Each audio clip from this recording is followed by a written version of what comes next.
Histoire de Marseille, c'est le podcast qui parle des petites histoires comme de la grande histoire de Marseille. Avant toute chose, pour écrire cet épisode du podcast d'Histoire de Marseille, je n'ai bu que de l'eau. Je vous dis ça car vous n'allez pas me croire. Comment visiter les fonds marins sans se mouiller, pas même les pieds?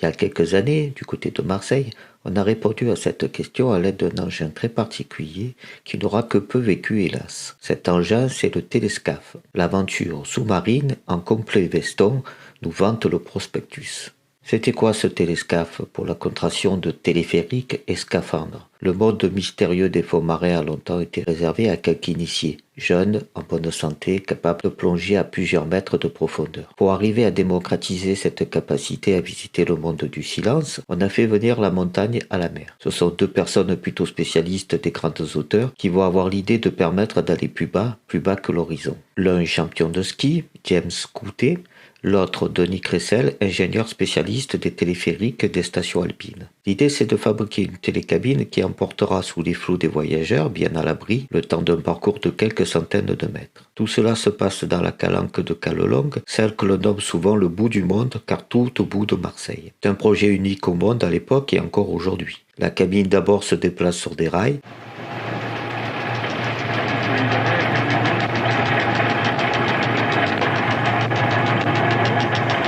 puis le long de son parcours sous-marin n'est retenu que par des câbles. Le temps du chemin sous l'eau, des plongeurs suivent la cabine pour assurer la sécurité et rassurer les passagers tout heureux de découvrir les profondeurs sans effort. Ainsi, petits et grands, hommes et femmes, peuvent faire leur baptême de plongée. Pour la modique somme de 10 francs, la seule chose, il ne faut pas avoir peur d'être à l'étroit, à 6, dans ces petites cabines jaunes. Le projet ne durera malheureusement qu'un an, mais aura eu le temps d'amener 31 000 voyageurs. Au plus profond, la cabine se trouve à 10 mètres sous l'eau et le trajet fait 500 mètres. Le tout pour un aller-retour d'un peu plus de 10 minutes. Imaginez la scène. D'abord, vous montez sous une nacelle et vous vous asseyez. Ensuite, comme une cloche qui se referme sur vous, vous voilà emprisonné dans cette étroite cabine avec assez d'air pour respirer le temps de la balade. La cabine est entraînée le long de rails, puis immergée pour vous permettre de voir sous l'eau.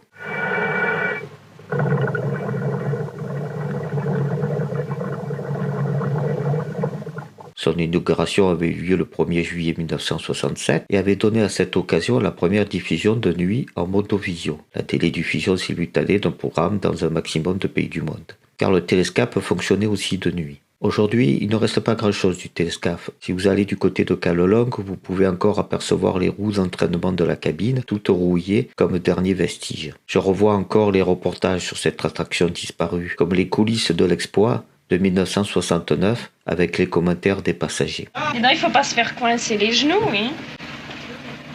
C'est calculé juste, hein. D'accord. On est sûr de revenir? Ah, regarde. Eh ben, Il nous double. ça aura du succès, moi, je pense. C'est pas courant, hein. Pas sûr de voir un jour renaître un tel projet. Dans le prochain épisode, nous parlerons de la statue de David.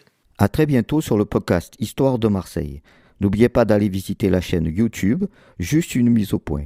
youtube.com/c/juste une mise au point. Pour d'autres histoires de Marseille ou le site jumap.blog.